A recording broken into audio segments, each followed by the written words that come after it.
عورت اگر بیوی کے روپ میں تھی تو نبی کریم صلی اللہ علیہ وسلم نے فرمایا، خدیجہ اگر تم میری جلد بھی مانگتی تو میں اتار کر دے دیتا۔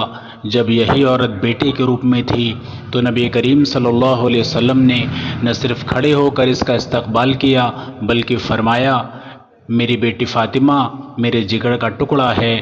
اور جب یہی عورت بہن کے روپ میں تھی تو فرمایا کہ بہن تم نے خود آنے کی زحمت کیوں کی، تم پیغام بھجوا دیتی میں سارے قیدی چھوڑ دیتا۔ اور جب یہ عورت ماں کے روپ میں آئی تو قدموں میں جنت ڈال دی گئی اور حسرت بھری صدائیں تاریخ نے محفوظ کیں۔ فرمایا گیا، اے صحابہ کرام، کاش میری ماں زندہ ہوتی، میں نماز عشاء پڑھ رہا ہوتا، میری ماں بنی محمد پکارتی، میں نماز چھوڑ کر اپنی ماں کی بات سنتا۔